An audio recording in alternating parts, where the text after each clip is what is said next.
How many times have you let something you wanted pass you by because you assumed you weren't enough?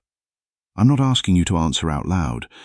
I just want you to keep that question floating somewhere in your head as we begin, because what I'm going to tell you today has everything to do with it. There is something that happens in the mind of a certain type of man, something silent, almost imperceptible, that starts to settle in somewhere between the ages of 30 and 50. It isn't a disease. It has no clinical name. It doesn't appear in any diagnosis, but it destroys more lives, more opportunities, and more relationships than anything else I have ever been able to study. And the most disturbing part of all is that the man it affects doesn't even know he's doing it. He carries it so deeply integrated into his way of thinking that he can no longer distinguish it from normal thought. He mistakes it for clarity. He mistakes it for realism. Sometimes he even mistakes it for humility. That something is called anticipated self-rejection. And before you close this thinking it has nothing to do with you, let me tell you something. If you have ever looked at someone you were interested in and your first thought was, why even try? If you have ever assumed the outcome of a situation before living it, if you have ever reduced your own value to a number, to a year of birth, to a figure on a scale, or to the amount of hair on your head, then yes, this is about you. And I promise you that what I'm going to share with you over the next few minutes is going to change something in the way you see yourself, because the problem isn't you. The problem is what you were taught about yourself. Think about it for a moment. From the time you were small, the world was building a very specific narrative about what it means to be a valuable man. You were told in 1,000 different ways that a man's value is measured in visible achievements, in muscle, in money, in youth, in conquests, and that this value, like a luxury car, begins to depreciate the moment it leaves the showroom. That at 20, a man is at his peak. That at 40, he has already spent a decade going downhill. That at 50, well, at 50 all that's left is resignation. And do you know what's most ironic about all of this? That narrative wasn't invented by women. It was invented by men.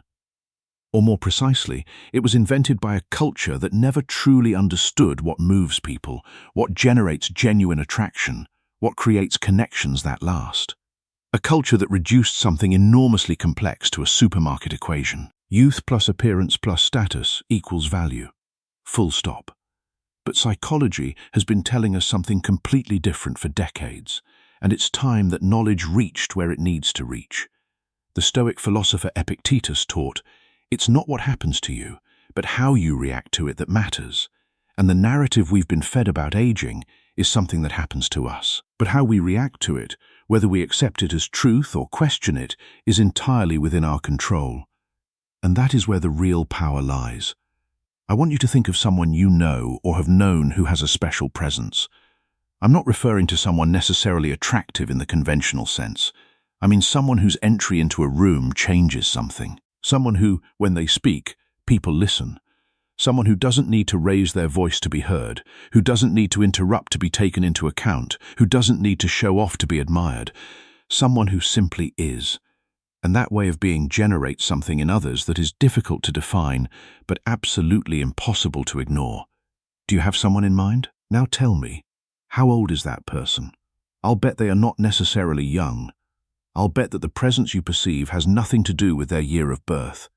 It has to do with something that goes much deeper, something that cannot be bought, cannot be faked, and cannot be learned in a weekend. Something that can only be built one way, by living, by falling, by getting back up, and by understanding the process. What you perceive has a name in psychology. It is called emotional security, and it is, without any doubt whatsoever, the most attractive trait a human being can develop. Not the most flashy, not the most visible from a distance, but the most powerful up close. The one that generates real bonds. The one that creates that feeling that being near that person is, in some way, being in a safe place. Marcus Aurelius wrote, "The soul becomes dyed with the color of its thoughts." When a man has cultivated emotional security, his soul reflects that. He becomes a refuge for others. He becomes a place where people can let their guard down. And that is profoundly attractive. And here comes what is going to shake you a little. Emotional security is not something you are born with. It is not a genetic gift like eye color or height. It is something that is built, and it is built, paradoxically, through pain, through failure, through having lost something important and having had to rebuild yourself, through having been rejected and having confirmed that rejection didn't kill you, through having failed at something you deeply cared about and having learned that failure is information, not a verdict. In other words, it is built with exactly what our culture has taught us to see as weaknesses, experience, years, scars.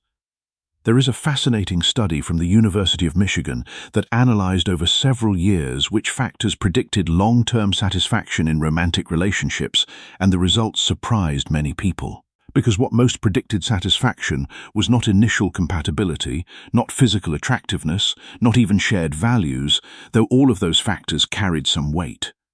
What most predicted satisfaction was the emotional maturity of both people, their capacity to manage conflict without destroying each other, their capacity to communicate what they needed without demanding it, their capacity to remain present when things got difficult without retreating into silence or aggression. And that emotional maturity doesn't appear at 20.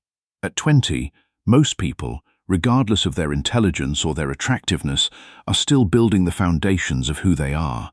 They are still discovering what they want. They are still learning to distinguish between what they feel and what is good for them. Emotional maturity comes later. It always comes later. And most of the men who today feel invisible, who today believe their time has passed, who today have resigned themselves to a reduced version of themselves, are exactly the men who have accumulated the most of that maturity. They are the ones who have the most to offer, and they are the ones who least know it. That is not coincidence.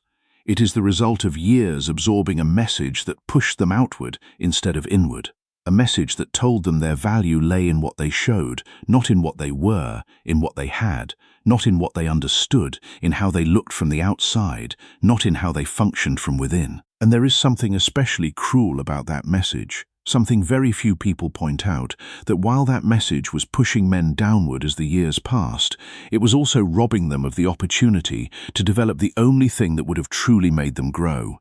Because a man who spends his whole life trying to appear secure never develops real security. A man who spends his whole life trying to impress never discovers why he doesn't need to impress anyone. A man who spends his whole life running outward never comes to know what lies within. And what lies within is what changes everything. Seneca wrote, "It is not that we have a short time to live, but that we waste a lot of it." And one of the greatest wastes is spending our time trying to be what others want us to be instead of discovering who we truly are. When you stop running outward and start turning inward, you begin to build something that no amount of youth or status can replicate. You begin to build a foundation that will support you for the rest of your life. I want to talk to you about something that psychologists call locus of control. It is a concept that has several decades of history in clinical psychology, but that remains one of the most relevant for understanding why some people move forward and others get stuck. An internal locus of control is the belief that what happens to you in life depends fundamentally on your decisions, your attitude, your effort. An external locus of control is the belief that what happens to you depends on factors outside yourself. Luck, other people, circumstances, time. And what decades of research have consistently demonstrated is that people with an internal locus of control not only have greater professional and personal success, they also have more satisfying relationships, better mental health, greater resilience in the face of adversity, and this is what most interests me today, a significantly more powerful interpersonal presence. Why? Because when someone believes they have agency over their own life, it shows. It shows in the way they speak. It shows in the way they move. It shows in the way they approach problems. It shows in the way they relate to others. Not because that person is trying to prove it, but because it is real, because it comes from a genuine place, not from a performance. And there lies the difference that changes everything. Most men who try to work on their attractiveness, their presence, their impact on others, always make the same mistake. They work on the performance. They work on the pose. They work on what they show. They read books about body language, about how to shake hands, about what to say in the first 30 seconds. And all of that has its usefulness. I won't deny it. But it is varnish. It is the outer layer of something that, if it has no substance underneath, peels away the moment there is a little real friction. Because people, And this is something human beings do in a completely automatic and unconscious way: detect authenticity, or more precisely, detect its absence. There is something in our brains, in our nervous systems, that is permanently scanning others for signals of coherence or incoherence between what someone shows and what they really are. And when there is incoherence, even if we cannot articulate exactly why, something in us tenses. Something tells us there is no solid ground there. That tension is the opposite of attraction. Attraction, real attraction, the kind that is not manufactured but generated, occurs when what someone shows and what someone is are aligned, when there is no performance, when there is genuine presence, when the person in front of you is not trying to be someone they are not, nor trying to hide who they actually are. And there it is again, the paradox I want you to take away from this: authenticity, which seems like the simplest thing in the world because it simply means being yourself, is in reality one of the most difficult things that exists because it requires having done an inner work that most people avoid. It requires having sat with oneself in silence and looked at what is there. It requires having accepted both the parts that you like and the parts that you don't. It requires having stopped trying to be someone else and having begun to understand deeply who you are. And that work of knowing oneself honestly, also doesn't happen at 20. It happens later. It happens when life has already given you enough blows that you can no longer keep ignoring your own shadows. It happens when you have already tried enough times to be someone you were not and have confirmed that it doesn't work. It happens when you already have enough perspective to see your own patterns from the outside and choose which ones you want to change. It happens with time. It happens with experience. It happens, in short, with exactly what a man of 40, 50 or 60 has in abundance, and that a young man of 25 is barely beginning to gather. Now, I'm going to tell you something that probably no one has ever told you quite this way, and I want you to listen carefully because it relates directly to the anticipated self-rejection I mentioned at the beginning. The rejection that does the most damage is not the kind that comes from outside. The rejection that limits you most, that robs you of the most opportunities, that most silently destroys your life, is the one you inflict on yourself before anyone has the chance to say anything to you. It is that moment when you decide, from a place of fear disguised as realism, that something is not for you, that someone is beyond your reach, that it is already too late, that you are not the type of person who, and here each person fills in whatever they are most afraid to admit they desire. And what makes that self-rejection so devastating is that it is completely invisible to others. No one sees it. No one can point to it because it never manifests in a concrete action. It is an inaction. It is something that never happens, that never exists, that never leaves a trace, except in you. In you, it leaves an enormous mark, the mark of what could have been and wasn't. The accumulated mark of every time you said no to yourself before anyone else could say yes. And where does that self-rejection come from? From the same narrative we were discussing. From having internalized so deeply the idea that your value has an expiration date that you begin applying it to yourself. From having so completely assumed the story that certain dreams, certain people, certain paths are not for you, that you stop checking, that you spare yourself the attempt to spare yourself the disappointment, that you confuse surrender with wisdom. Epictetus taught, no great thing is created suddenly, and the self-rejection that accumulates over the years is not created suddenly. It is created through the accumulation of small acts of surrender, small moments of giving up before trying. And each time you surrender, you strengthen the belief that surrender is the wise choice. But it is not wisdom. It is fear dressed up as wisdom, and it is costing you more than you know. There is a psychologist named Martin Seligman who dedicated a great part of his career to studying a phenomenon he called learned helplessness. The original concept emerged from experiments with animals in which they were repeatedly exposed to unpleasant situations from which they could not escape. And what happened after enough repetitions was something unsettling. When they were finally given the possibility of escaping, they didn't. Even though the way out was there, open, accessible, even though there was no longer any real obstacle, they had convinced themselves that they couldn't. And that conviction was more powerful than reality. Learned helplessness in human beings works exactly the same way. And one of its most common manifestations is exactly what we are describing. Stopping trying things not because they are impossible, but because at some point in the past we learned to associate the attempt with failure, with pain, with humiliation. And that learning, even though it arose in a specific context, generalizes. It becomes a lens through which we see everything. And through that lens, everything seems impossible before we have even tried. How many times have you made a decision about what you are capable of achieving based not on present reality, but on past experiences that are no longer relevant?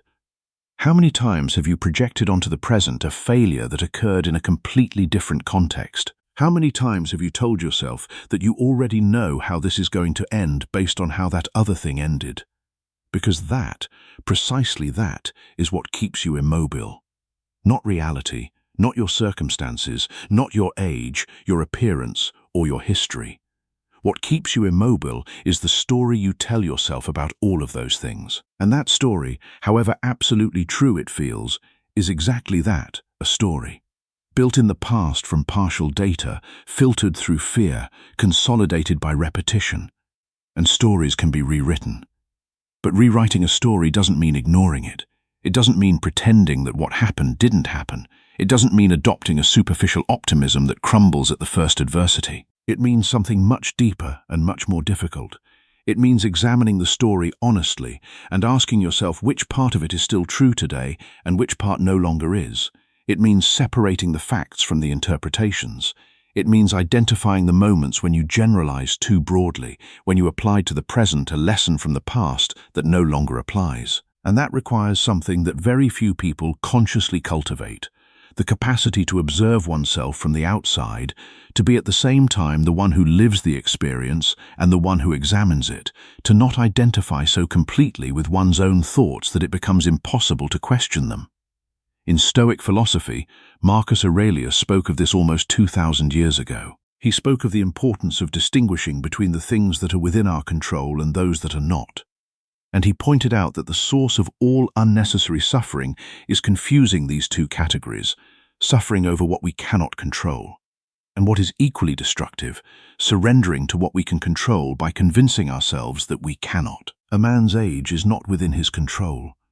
The experience that age has accumulated, how he has processed that experience, what he has learned from it, what kind of person it has made him, all of that is within his control. Physical appearance ages. That is not within anyone's control. The presence a man radiates, the type of energy he projects when he enters a room, the depth with which he listens, the clarity with which he speaks, the firmness with which he stands by what he believes, all of that is within his control. And all of that in a man who has done the inner work, in a man who has had the courage to look at himself honestly and build himself with intention. All of that improves with time. All of that improves with the years. Seneca wrote, "True happiness is to enjoy the present without anxious dependence on the future." When you can be present with yourself, without anxiously depending on what others think of you, you become free. And freedom is what allows you to build the life you actually want. I want to talk to you now about something concrete, something that is perceived in the body before it is processed in the mind, something that researchers have been studying for decades, and that has a technical name, but whose effect you know perfectly well, even if you don't know what to call it. It is called emotional regulation, and it is, along with authenticity and emotional security, one of the pillars of real attractiveness. Emotional regulation is the capacity to experience intense emotions without being swept away by them.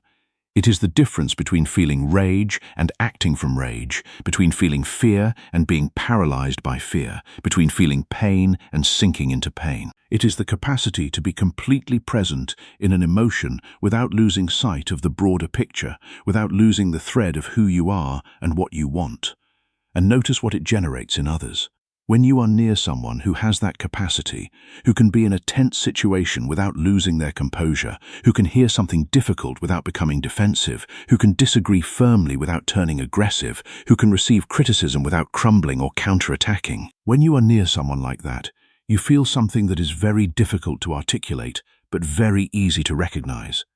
You feel that you can lower your guard, that that space is safe, that you don't have to weigh every word to avoid triggering a disproportionate reaction. That feeling of safety, That feeling that the space someone shares with you is a place where you can be yourself without risk is profoundly attractive to any human being, to women as much as to men, to friends as much as to lovers, to partners as much as to colleagues.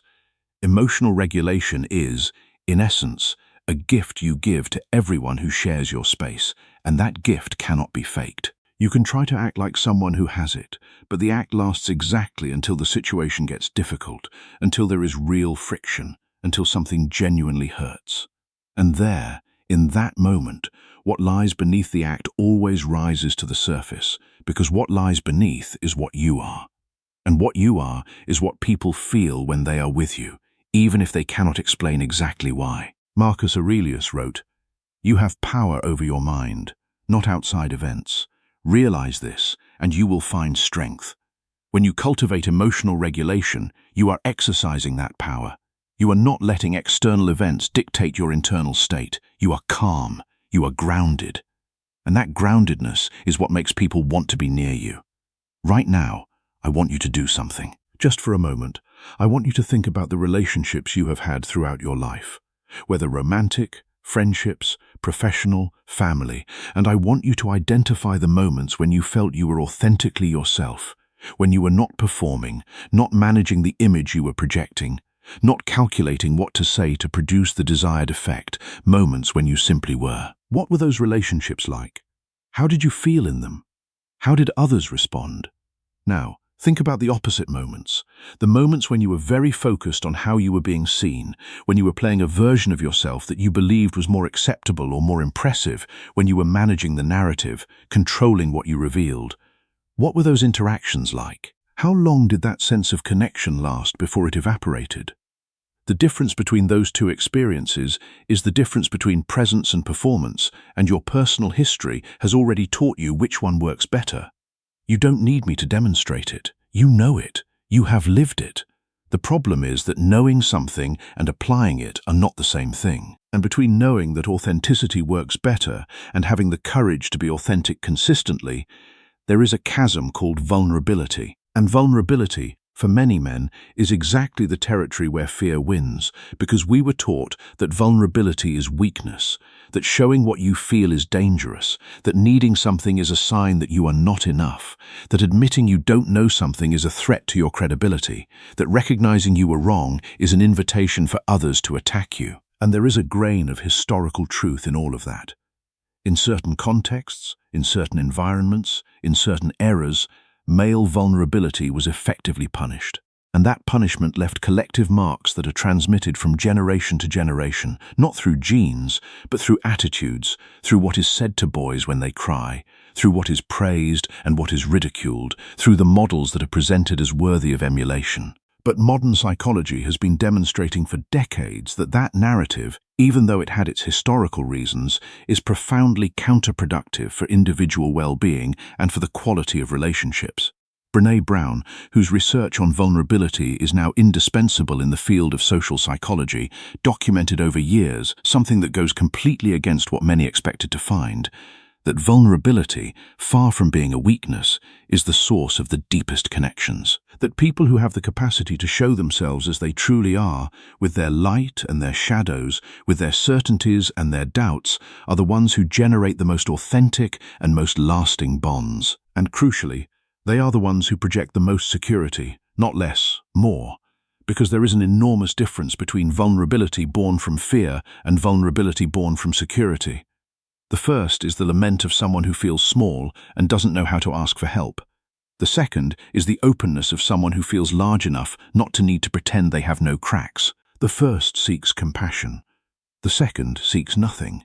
It simply exists. It is simply honest. And that honesty, that capacity to be present in what one is without needing others to validate or approve it, is exactly what the world perceives as strength, as presence, as something worth knowing. Epictetus taught, "It's not what happens to you, but how you react to it that matters." And how you react to your own vulnerability matters more than you know. When you hide it, you signal fear. When you own it, you signal strength. And strength, real strength, is what attracts. There is a concept that I find fundamental for understanding everything we have been discussing and that I want to explore with you for a few minutes. It is called differentiation of self, and it is a term that comes from systemic theory in family psychology, originally developed by Murray Bowen. Differentiation of self is, to simplify, the capacity to maintain a stable sense of oneself even within emotionally intense relationships, the capacity to be completely present in connection with another without merging with them, without losing the thread of who you are, without the other person's emotions governing you, without needing the other person to think like you in order to feel secure. People with high differentiation can disagree with someone they care about without feeling the relationship is in danger. They can be close to someone who is emotionally disturbed without becoming disturbed themselves. They can love deeply without needing to control. They can commit fully without dissolving in the commitment. And what is especially relevant to what we are discussing today, people with high differentiation are extraordinarily attractive because they represent exactly what is most scarce in human relationships. They represent a place where you can be yourself without constantly having to manage the other person's reactions, where the connection does not depend on you presenting yourself in a specific way, where love, friendship, or respect are not conditional on your following a script. And differentiation of self, once again, is not something you are born with. It is built. It is built with years of self-knowledge, with years of having learned to distinguish between what one thinks and what one feels, between what one wants and what one believes one is supposed to want, between what one is and what one would like others to believe one is. It is built, in short, with exactly the material of which years lived with awareness are made. Seneca wrote, "It is not that we have a short time to live, but that we waste a lot of it." When you are differentiated, you are not wasting your time managing other people's perceptions. You are present, you are connected, and you are free. And freedom is what makes you attractive. I want to talk to you now about something that may feel uncomfortable, but that is absolutely central to all of this. I want to talk to you about control, or more precisely, about the need for control. One of the most frequent patterns in men who have difficulties in their relationships, whether romantic or otherwise, is the need to control what the other person thinks, to control what the other person feels, to control situations so they don't deviate from the expected script, to control the image they project so no one sees too much, to control outcomes to avoid unpleasant surprises. And that need for control, even though it feels like a tool for security, is in reality exactly the opposite. It is the clearest symptom of insecurity. Because only someone who fears what would happen if they didn't control needs to control. Only someone who doesn't trust their own capacity to handle whatever comes needs to control. Only someone who, at some deep level, doesn't feel secure enough in themselves to let go needs to control. And others feel it. They feel it in the tension that being near that person generates. They feel it in the discomfort of sensing that their reactions are being monitored. They feel it in the sense that anything they say or do could become a problem. They feel it in the constant effort that simply being themselves requires in that presence. The alternative to control is not passivity. It is not having no opinion or preference or boundaries. The alternative to control is something far more sophisticated. It is trust. Trust in oneself to handle any outcome. Trust in others to be who they are. Trust in the process that things arrange themselves better when given space than when a form is imposed on them. And that trust, that capacity to let go without abandoning, to be present without clinging, to commit without controlling, is one of the most powerful things a human being can project because it is extraordinarily rare. And what is rare, what genuinely is scarce, always carries enormous value. Marcus Aurelius wrote, "The soul becomes dyed with the color of its thoughts." When your thoughts are colored by the need for control, your soul reflects that. You become tense, anxious, and difficult to be around. But when your thoughts are colored by trust, your soul reflects that too. You become calm, open, and magnetic. And that magnetism is what draws people to you. Now I want to take you to a territory that is rarely explored honestly when these things are discussed. I want to talk to you about loneliness.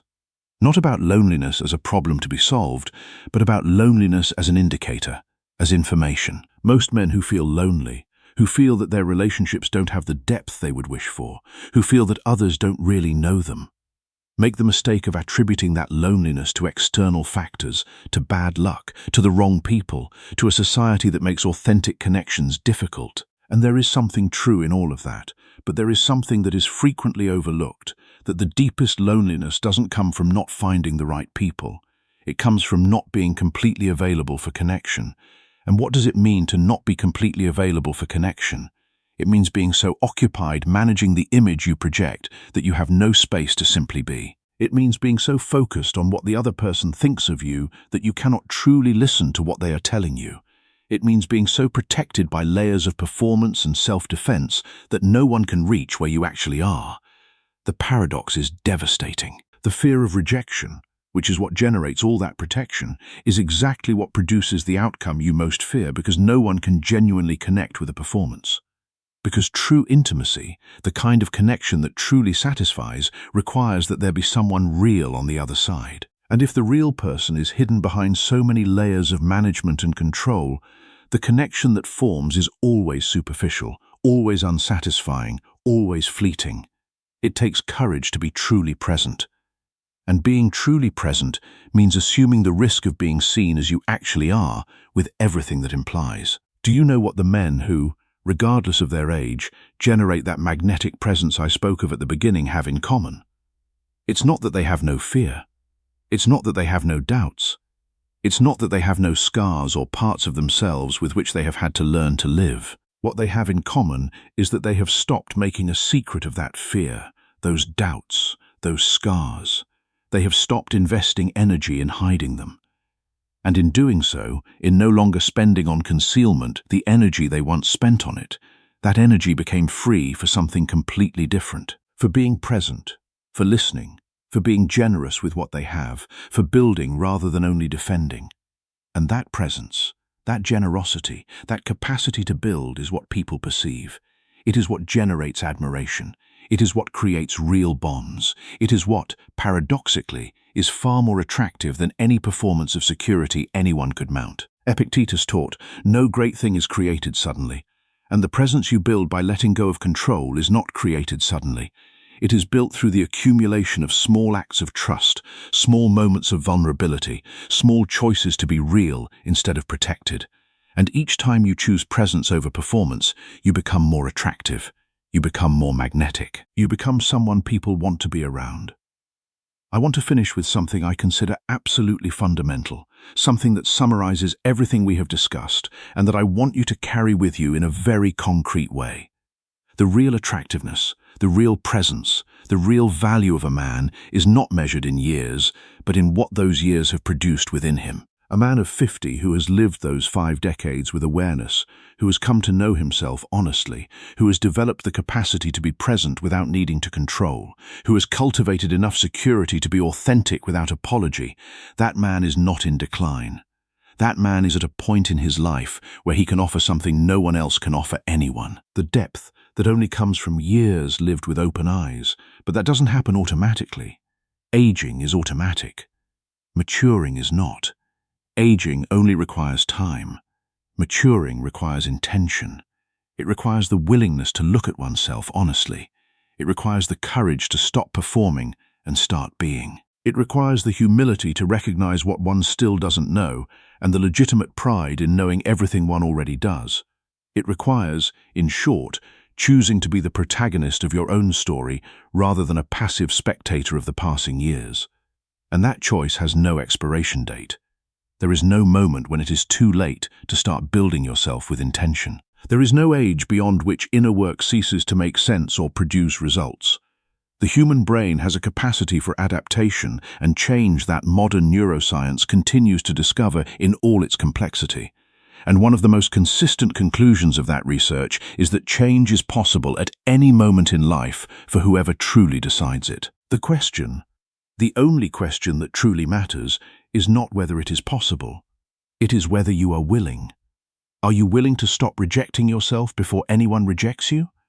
Are you willing to let go of the performance and risk real presence? Are you willing to turn the years you have lived not into a burden that weighs you down, but into the most solid foundation from which you could build what remains?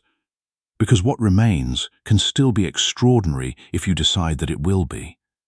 Marcus Aurelius wrote, "The soul becomes dyed with the color of its thoughts." When you cultivate thoughts of purpose, growth, and self-respect, your soul reflects that. And the world will see it, the world will feel it, and the world will be drawn to it. Because in a world of men who are chasing, a man who is centered in himself is a rare and precious thing. Be that man, build that life, and watch how everything changes. If you made it to the end, comment, "I made it," and I will personally respond to you. And if this resonated with you, subscribe to be part of this and hit like if you enjoyed it.